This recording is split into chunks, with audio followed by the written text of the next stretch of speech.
함께 만드는 언론 미디어 협동조합. 여기는 국민TV. 함께 만드는 언론 미디어 협동조합. 여기는 국민TV.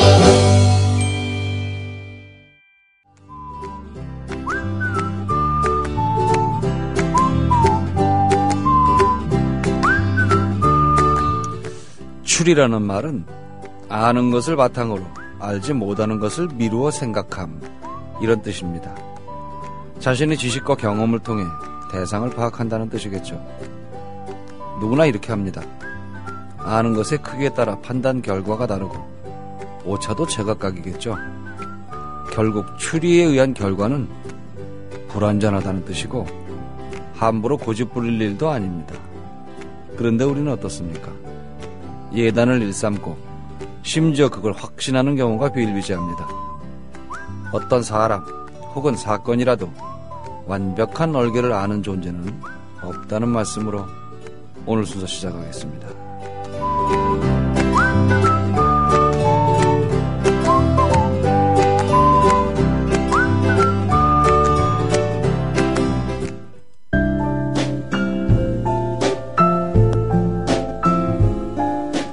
뇌에는 근육이 없습니다. 최근 섹시한 뇌를 위한 체육관 국민라디오 전영관의 30분 책 읽기. 네, 오른쪽 주머니에서 나온 이야기, 그 두 번째 시간. 매운 짬뽕 먹은 뒤에 후식으로 먹는 샤베트 같은 여자 박현경 씨 모셨습니다. 네, 안녕하세요. 이제 고생이 많으십니다. 근데 어떻게 이렇게 팍팍 생각나시나요? 아, 적어오신 거 아니에요? 정말이에요. 아, 진짜요? 네, 없어요. 네. 역시 시인 맞으시네요. 좋잖아요. 매운 거 먹고, 불짬뽕 먹고, 샤베트. 네. 아, 이거 아주. 이제 오른쪽 주머니에서 이 얘기를 몇 개 더 꺼내보겠습니다. 네. 지난 시간에 이제 예. 미스터리와 함께 차페크가 추구했던 예. 철학적인 지위까지 올라서. 네, 철학적이에요, 예, 진짜. 우화 같기도 하고 정의와 재와 벌과 범죄와 예, 이런 예. 걸 지금 말씀드렸는데요. 예. 거기 이제 이 전체 그 단편 중에 사실 백미라고 할 수 있는 작품이라고 생각하는데요. 예. 다들 이제 다 너무너무 읽고 나면 예. 다시 한번 곱씹게 되는데 예. 그 중에 최후의 심판이라는 걸 한번 소개해 드려보겠습니다. 이제 이거는 이제 연쇄살인범이 등장을 하는데요. 여기에 48편에 나오는 범죄 중에 가장 많은 살인을 한 사람이더라고요. 그러니까 8명을 죽이고, 어이구. 네, 그러니까 이제 죽었어요 이미. 예. 죽었는데 마지막에 이제 할 때 경찰을 쏴서 경찰이 죽어가면서 이제 총을 쏴갖고 이 사람도 죽었거든요. 쿠글러라는 연쇄살인범이 나오는데 이 사람이 이제 죽어서 저승으로 간 거예요. 그래서 최후의 심판 자리에 서게 되는 겁니다. 이제 현실의 법정이 아니라 죽어서 법정. 추리소설에서 저승이 나오니까 네. 되게 어색하다. 네. 근데 이제 쿠글러는 이제 이 사람은 뭐 워낙 사는 동안에도 여기저기를 떠돌면서 살았고 이랬기 때문에 저승도 그 중에 하나일 거라고 그냥 환경이 바뀐 것 뿐이야. 이렇게 생각하는 대범한 살인범입니다. 그래서 용기를 가지고 나는 살아나가겠어. 뭐 이런 생각으로 했는데 재판정에 도착했는데 현실이랑 똑같이 3명의 재판관이 딱 이렇게 있는 거예요. 그리고 뭐 배심원은 원래 이제 체코에는 배심원 제도가 있었나 봐요. 항상. 근데 배심원은 존재하지 않았는데 뭐 증인도 보이지 않고 일단 3명의 재판관만 있는데 그래서 뭐 나이, 생년월일, 뭐 이름 이렇게 하면서 당신은 어떤 죄를 저질렀습니까? 했더니 쿠글러가 이제 딱 부인하는 거예요. 전 아무 죄도 저지르지 않았습니다. 당연히 대범하게. 했더니 재판장이 한숨을 푹 쉬면서 증인 이제 들어오시라고 하라고. 그래서 증인이 딱 들어오는데 굉장히 이렇게 막 그 아름다운 옷을 걸치고 신사가 탁 위풍당당 신사가 들어오니까 다 기립을 하는 거예요. 그래서 그 위세에 밀려서 자기도 모르게 이제 쿠글러도 일어났다 앉았는데 증인인데 그랬더니 이제 재판관이 딱 얘기를 하는데 신사가 앉으니까 전지전능한 신이시여. 그러면서 쿠글러의 증인으로서 얘기를 해달라고 네. 하는 거예요. 네. 그러니까 여기서 증인은 신이었던 거죠. 그래서 이 사람이 뭐 사람을 몇 명 죽인 게 맞습니까? 신한테 그랬던 신이 맞다. 네. 맞습니다. 몇 명 죽인 게 맞습니다. 라고 얘기하는 거죠. 그래서 그리고 그러면 한번 얘기를 해달라. 네. 증인으로서 얘기를 했더니 이 사람은 어디서 가난한 집안 뭐 어디로 태어나서 학대받으면 자라났고 뭐 내지는 뭐 몇 살 때부터 벌써 술에 빠져서 뭐 하고 뭐 몇 살 때 처음 사람을 죽이고 이런 얘기를 하는 거예요. 그래서 근데 당연히 신이니까 다 할 거 아니에요. 그래서 당신이 너가 죽인 그것 때문에 네 여동생은 그 살인자의 뭐 가족이라는 말 때문에 비참하게 살아가고 지금 어떻게 살고 있냐, 어디에 살고 있고 뭐 지금 어느 무슨 가게에서 뭘 사고 있다. 그 가게 기억나지 않냐? 네가 6살 때 파란 구슬을 샀는데, 오색 구슬을 샀는데, 사자마자 잃어버렸던 그 가게에서 물건을 사고 있다. 이런 얘기를 해요. 그 구슬은 어떻게 됐습니까, 지금? 그랬더니, 바로 그 시궁창에 빠져서 아직까지도 비 맞으면서 이렇게 있다. 뭐 이런 얘기를 하는 거예요. 그래서, 그러고 이제 한 명을 더 죽였는데 당신이 모르는 거 아니냐 했더니 그 사람은 살아있다. 잘 살고 있고 뭐 이러면서 이제 네가 총 죽인 사람은 몇 명이다 이런 얘기를 해주는 거죠. 그래서 결국은 그 재판관들이 평생토록 이제 지옥행을 선언하고 떠납니다. 그래서 이 범죄자 쿠글러가 신을 붙들고 얘기를 하는 거죠. 잠깐만 물어볼 게 있다. 왜 나를 심판하는 사람이 나 같은 사람이냐. 신이 저를 심판해야 되는 거 아니냐. 왜 신이 증인이고. 그러게요. 저도 지금 그게 의문이었어요. 왜 당신이 직접 재판하지 않는지 모르겠다고 이렇게 얘기를 하는 거죠. 그랬더니 이제 읽어드리겠습니다. 그 신이 한 얘기를. 내가 모든 것을 알고 있기 때문이지. 재판관이 모든 것을 안다면 그야말로 완벽하게 모든 것을 안다면 말일세 그는 재판을 할 수가 없네. 모든 사정을 이해하면 무척이나 가슴이 아프다네. 그러니 어떻게 재판을 할 수 있겠나. 자네를 재판하려면 오직 자네 범죄에 대해서만 알아야 하네. 하지만 난 자네의 모든 걸 알고 있지. 말 그대로 모든 걸 말일세 쿠글러. 그래서 내가 자네를 재판할 수 없다는 거야. 하지만 저 재판관들도 저와 같은 사람이지 않습니까? 왜 그들이 저를 심판하나요? 여기 저승에조차 말입니다. 그건 사람들 일은 사람들끼리 해결해야 하기 때문이지. 자네도 알다시피 나는 그저 증인에 불과하네. 언제나 판결을 내리는 것은 사람이지. 여기 저승에서도 그러하네. 내 말을 믿게 쿠글러. 그게 순리야. 인간에게는 인간이 심판을 내려야 하는 법이네. 이렇게 얘기를 합니다. 신이 심판을 내리는 게 아니고 신은 모든 것을 알고 사실 쿠글러도 어린 시절에는 구슬이나 사고 구슬이 뭐 잃어버려서 그냥 평범한 소년이었겠죠. 학대받고 나름대로 마음도 착하고 이런 소년이었던 거죠. 근데 모든 걸 알고 있는 신은 그 사람을 심판할 수가 없다는 거죠. 제 의문이 풀렸어요. 그렇죠. 네, 그 신에 대한 신의 편협성에 대해서 저는 굉장히 의문이었는데. 네, 평소에.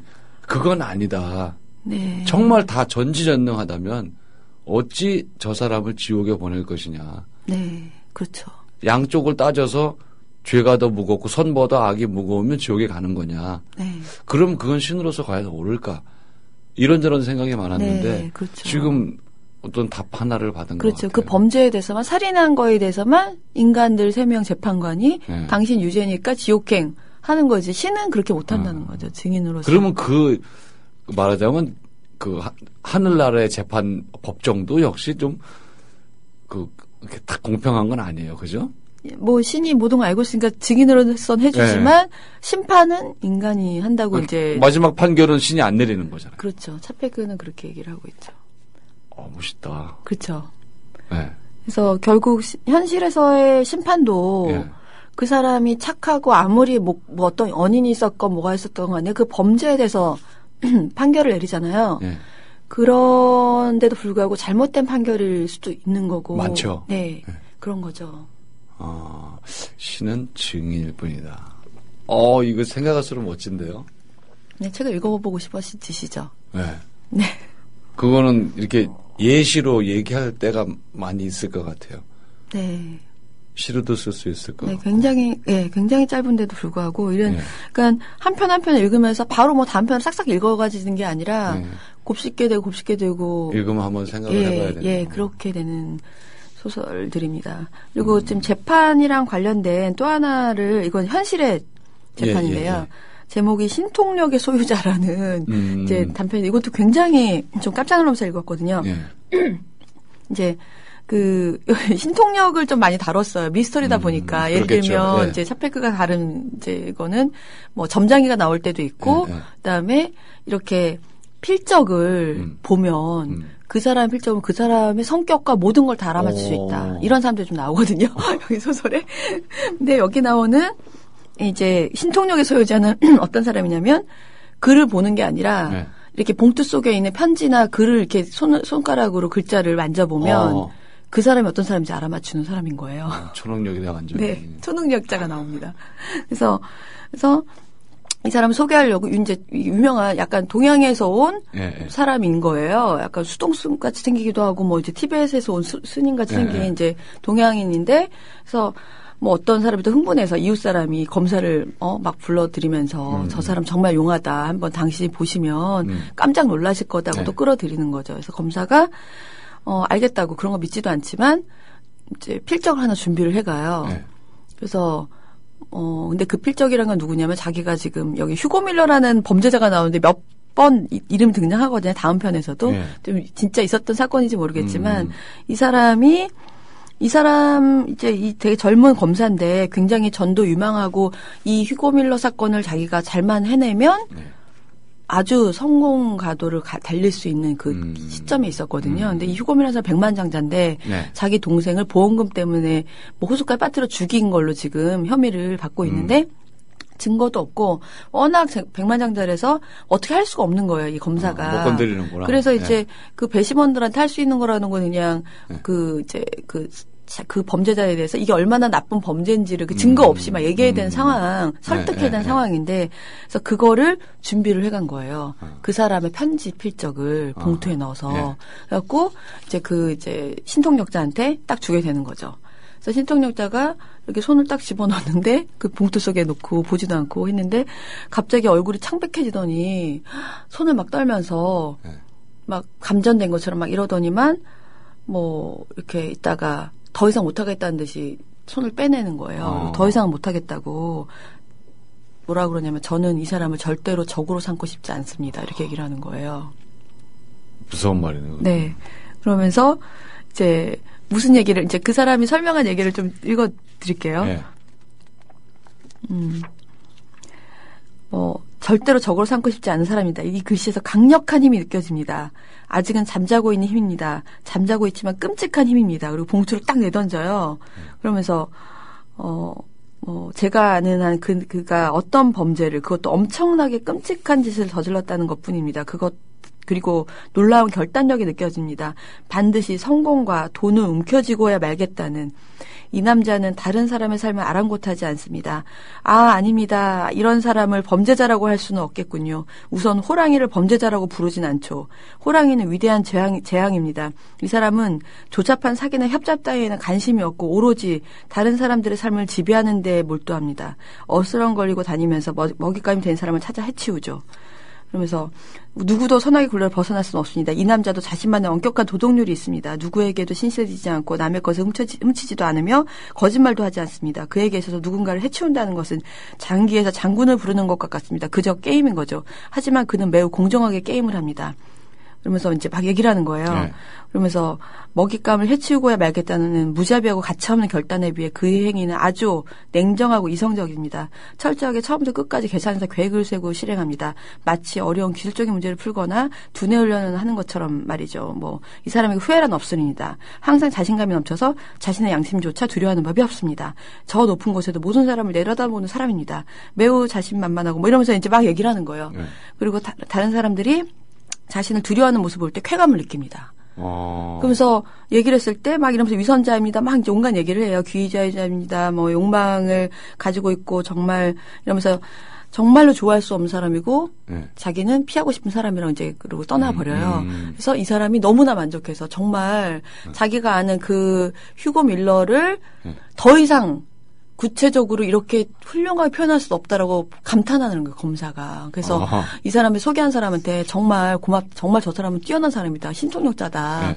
그리고 그랬더니 이제 혹시 그 사람이 누구 아니냐고 이제 이제 범죄자 맞죠? 이러면서 사람들이 그 이제 소개한 사람이 이제 세간에 지금 유명한 범죄 중에 한 명을 막 대는 거예요. 그래서 아니라고 그러면서 이거를 보여주겠다고 휴거 밀러라고 이제 그러면서 그 필적 좀 볼 수 있냐고 자기가 이제 보지 않고 손으로만 한 거잖아요. 그래서 딱 알겠다고 편지 봉투 딱 꺼내다가 갑자기 놀라면서 이제 이거는 비밀 법정에 붙일 증거자를 아무나 보여줄 수 없다고 그리고 나와 버려요. 근데 사실 깜짝 놀랐던 이유는 자기가 잘못해갖고 휴거밀러에서 메모를 썼던 자기 필적을 넣어놨던 거였거든요. 그래서 너무 깜짝 놀라고 집에 와서 기분이 되게 나쁘잖아요. 그래서 이제 생각해보니까 지금 아까 제가 읽어드렸지만 그렇게 나쁜 말은 아니었던 것 같아요. 결단력을 가지고 있고 호랑이와 같은 제왕이고 이성적이고 성공하는 사람이라는데 뭐. 그냥 이제 보니까 그냥 누구한테나 할 수 있는 말이었잖아. 사기꾼이었어 이렇게 생각하고 특별한 말이 아니었던 거라고 생각한 거예요. 이 사람이. 그래서 여기 사기꾼이었다. 누구나 들어도 자기라고 생각할 정도의 사기꾼이다라고 한 거죠. 생각하고 지나간 거예요. 그리고 나서 이제 휴거밀러 재판이 끝났어요. 그리고 나서 주심 판사랑 두 명이 이제 얘기하는 두 사람의 에필로그가 나오는데요. 정말 대단한 재판이었다. 검사가 2시간이나 배심원을 설득하는 데 썼다. 그 검사, 아까 그 검사거든요. 정말 대단했다. 그러면서 그 검사는 그 휴거밀러를 정말 호랑이 같은 재앙이고, 누구도 누구를 할 때 그냥 위에서 공포심을 느끼게 하고 결단력, 이런 그 점장이가 신통력자가 했던 그대로 배심원들을 설득한 거예요. 그게 이제 그대로 설득이 돼서 그 사람은 유죄를 만장일치로 유죄를 받은 거거든요. 그래서 이제 판사들이 하는 거죠. 정말 그 검사는 적으로 삼기 두려운 존재라고. 정말 성공에 대한 불굴의 진료를 갖고 있는 것도 그렇고 하지만 딱히 좋아할 수는 없단 말을 하려다 피하면서 저녁이나 먹으러 갑시다 하고 하는 거죠. 말 돼요? 네. 사실은 그 검사가 그런 사람이었던 거죠. 그렇죠. 네. 저거를 이제 조금 뒤집으면 그 개콘에 내버려도 되는 거예요.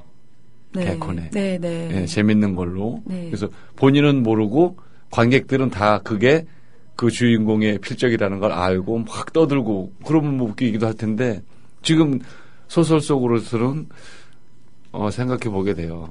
그죠?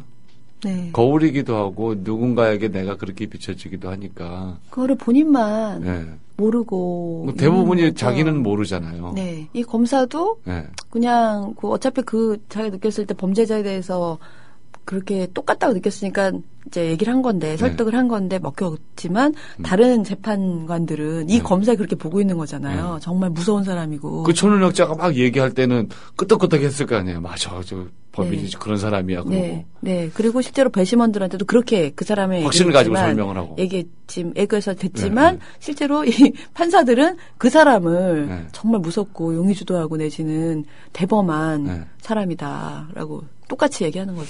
이건 우리들도 다 한번 생각해 볼 필요가 있겠어요. 우리가 모여서 누군가 이제 보통 뒷담화라고 하는 그런 걸 막 이렇게 하기도 하고 어느 특정 누구에 대해서도 얘기를 하지만 그게 사실은 자기일 수도 있잖아요. 그죠? 그렇죠. 그냥 그거 나 없을 때 내 얘기한다의 개념이 아니라 내가 끊임없이 누군가를 흉보고 있거나 어떤 사람에 대해서 평을 하고 있을 때 사실은 그게 내 얘기일 수도 있다는 거. 네. 그러니까 사실은 자기가 자기 자신을 잘 모르고 여러 사람들이 더 제 자신을 잘 알고 있을 수도 있죠. 누구 막 흉보면 이 상대편이 그래요. 아유 그게 너다. 그게 너. 네. 똑같은 놈이 흉을 본다는 둥 이런 경우도 있으니까. 네. 그런 비슷한 내용이 이제 살인미수라고 짧은 또 단편이 하나 있는데 이 사람이 결혼도 안 했고 혼자서 그냥 직장이나 다니고 집에 오면 집에 처박혀 있고 이런 남자입니다. 근데 어느 날 이렇게 아파트에 앉아 있는데 갑자기 유리총을 관통하면서 그러니까 총알이 날아와서 박히는 거죠. 맞은편 문에. 그러니까 자기를 저격한 거라는 걸 알게 된 거예요. 그래서 당연히 이제 경찰을 불렀겠죠. 근데 경찰이 이제 오더니 20분 만에 와서 이거는 이제 뭐 위에서 쏜 것 같다. 왜냐면 네. 아래서 쓰면 이렇게 뭐 위로 발사됐을 네. 거고 이러면서 당신 평소에 뭐 누구한테 원한을 살 일이나 아니면은 뭐 이제 당신한테 이럴 만한 뭐 이런 일이 있었냐 혹시 네. 그런 관계나 없었냐라고 했더니 이 사람이 화를 내면서 난 이렇게 집에서 운둔하고 회사만 왔다 갔다 하고 전혀 생각나지 않아. 나한테 내가 여태까지 그렇게 산 적도 없고 원한을 품을 사람은 없다. 화를 낸 거죠. 그리고 다시 당신이 경찰이면 그런 걸 밝혔는데 나한테 그런 걸 물어보느냐. 했더니 경찰은 아무렇지도 않게 내일까지 생각해 보시고 생각이 나시면 연락 주시라고 그리고 네. 떠나버린 거예요. 그래서 이제 생각을 계속 했던 거죠. 아니 대체 왜 나한테 총을 쐈지? 난 여태까지 누구랑 원한을 접은 적이 없는데 이러면서 계속 곰곰이 밤새도록 생각을 하는데 갑자기 이제 생각이 나는 거죠. 자기가 이제 16년간 이제 그 의상실이라고 해야 되나? 이제 그런 데서 옷을 맞춰서 입었는데, 알고 봤더니 그 주인이 폐렴을 앓고 있었는데, 그리고 그 사람한테 옷을 맡겨 샀던 게 꺼림직해서 바꿨어요. 집을 이제 잘 맡기는. 그랬더니 주인이 와서 막 읍소를 하면서 저희는 애가 몇이고, 정말 제가 벌어먹어야 되는데, 거래처를 바꾸지 말아달라고 막 그런데도 불구하고, 당신은 좀 실력이 없는 것 같다고. 그랬더니 저는 항상 최선을 다해서 일했다고 이러면서 막 울먹이는데도 이제 거절했거든요. 그거에 생각나는 거예요. 자기가 너무 냉혹했던 게 아닐까. 그리고 사무실에서 좀 맨날 이렇게 어지럽히고 일하는 사람한테 막 당신 이렇게 일할 거면 빨리 그거 찾아보라고 맨날 이렇게 어지럽히고 돼지우리냐 이럴 거면 당장 이런 회사 그만두라고. 이런 나중에 보니까 자기 책상 서랍에 그 서류가 들어있는 거예요. 그 사람 얼굴 시뻘개져갖고 거의 이렇게 땀 뻘뻘이며 서 있었는데 뭐 이런 온갖 게 생각나는 거죠. 뭐 서류를 던졌는데 다시 와 이렇게 던졌는데 땅바닥에 발밑에 떨어졌는데 그 사람이 이제 어떤 사람이 굴욕감을 견디면서 막 그 발밑에 떨어져 주셔서 뭐 이런 자기가 잘못했던 모든 게 떠오르면서 아침에 딱 그 날이 밝자마자 경찰서로 달려갑니다. 그러면서 어떻게 뭐 생각나셨습니까? 뭐 원한 관계가 했더니 생각이 났는데 너무 많은 원한 관계가 생각났다. 나한테 원한을 품을 사람 너무 많이 생각났다. 그리고 이 사건은 종결시켜달라라고 얘기를 합니다. 추사하지 말고 종결시켜 주십시오. 생각해보니까 자기가 여태까지 아무한테도 원한을 품게 하지 않고 자기는 조용하게 그냥 혼자만의 삶을 살았다고 생각했는데 온갖 사람들한테 상처를 입히고 살아왔다는 걸 깨닫게 되는 순간인 거죠. 우리도 다 비슷할 것 같아요. 네. 그냥 뭐 내 입장에서 별게 아닌 거였지 상대는 엄청난 상처를 받았을 수도 있으니까. 네. 네. 그냥 아무렇지도 않게 했던 말이, 무심코 했던 말이 그 사람한테는 정말 삶을 좌지우지하는 그런 시간이 됐었을 수도 있는데, 그런 거죠. 그래서 이 방송도 힘들어요. 네. 굉장히 조심하게 돼요. 이렇게 눈치를 본다기보단 어떤 보편 타당성, 객관성 이런 것 때문에 사실은 뭐 제 나름으로는 정말로 신경을 쓰는데 혹시 제가 이렇게 하던 멘트 중에 기분이 상하셨거나 애청자분 계시면 이 기회에 좀 용서해 주시기 바랍니다. 저도 같이 말씀드리겠습니다. 저도 근데 그런 거를 벗어나서 막 하는 게 사실 팟캐스트인데 저희는 너무 공중파처럼 하는 거 아닐까요? 우리 점잖아요 너무? 네. 먼저 막 뒷담화 이런 거 할까? 아니 팟캐스트니까 자유롭게 하는 거잖아요. 뭐 이 정도면 그래도 자유롭고 TV 같으면 더 그렇겠지만 라디오니까 저는 뭐 어느 정도는 만족합니다. 굉장히 기분 좋을 때도 많고 오늘같이 이렇게 그래 맞아 신이 그런 존재 신은 심판관이 아니라 증인이다. 네. 이런 얘기들 오늘 큰 깨달음이 있었어요. 네. 진짜로 유탄 총알이 날라오는 바람에 그동안 내가 원한 관계를 가졌던 물론 비슷한 얘기들은 뭐 그 소설 이후에도 조금씩 있었어요. 그런 같은 얼개를 가진 그런 이야기들은 물론 있었지만 그것도 또 생각해 보게 되네요. 네.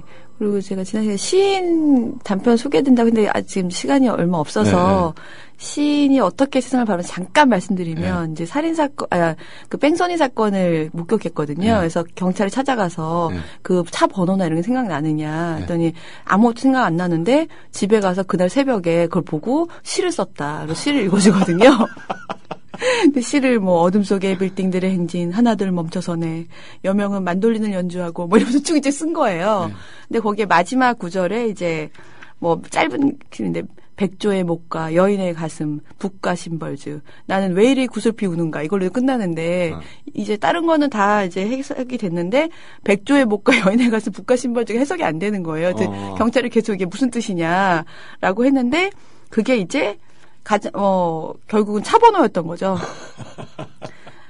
백조의 목은 2. 그다음에 뭐죠?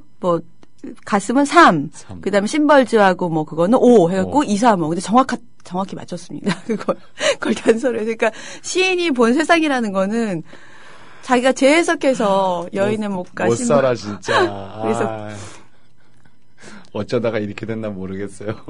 그리고 차 색깔까지 맞추거든요. 뭐 시인은 글쟁이는 아무래도 보는 거에는 좀 능숙한 게 있겠죠. 네. 싱가포르가 나오는데 왜 싱가포르입니까? 그러니까 차 색깔이 브라운색 아니었을까? 그러지 않으면 제가 싱가포르라고 안 썼을 거거든요. 이렇게 말하거든요. 기가 막힌 이야기입니다. 여러분들께 권합니다. 오른쪽 주머니에서 나온 이야기. 자, 오늘 박현경 씨 고맙습니다. 네, 감사합니다. 네. 세상에 어느 누구도 본 적이 없는 새가 있다면 그걸 어떻게 그리시겠습니까? 우선은 본인이 가진 정보를 꺼내게 됩니다. 새를 많이 본 사람은 다양한 방식으로 조합하겠고 새라고는 참새와 까치 정도만 안다면 그 두 가지를 섞은 정도 그림을 그리겠죠. 당연한 일입니다. 그런데도 우리는 확신을 가지게 되고 타인에게 강요하는 경우까지 있습니다. 여기서 겸손이란 말을 꺼낸다면 좀 어색한가요? 정확하게 일치하는 건 아닙니다만 우선은 겸손이 절실하다고 생각됩니다. 조금 더 확대한다면 배려를 들 수 있습니다. 내 판단이 당사자에게 미칠 파장에 대해서 심사숙고한다는 거죠. 이런 면이 없는 사람을 이기적이다, 자기중심적이다 이렇게 표현합니다. 지인들이 상처받는 일이 많을 거고요. 추리했다면 그 결과물이 옳은지 증거를 찾는 노력이 뒤따라야 됩니다. 은밀하게 혹은 조심스럽게 진행해야죠. 다들 이렇게 하시리라 믿습니다만 섣부른 판단이었다고 후회하는 경우가 있기 때문에 더욱 조심해야 합니다. 이런 심리적 과정은 꼭 사건만을 대상으로 하지 않습니다. 추리라는 어감 때문이지 우리는 일상 속에서 추리와 다를 바 없는 생각 혹은 상상을 반복합니다. 적중해서 기쁜 경우도 있고 그럴까 봐 걱정스러운 때도 있습니다. 사람에 대해서만큼은 추리를 줄이자. 추리를 하더라도 확신하지는 말자는 말씀으로 오늘 순서 마치겠습니다. 책과 함께 행복을 상상하는 방송 전영관의 30분 책 읽기였습니다.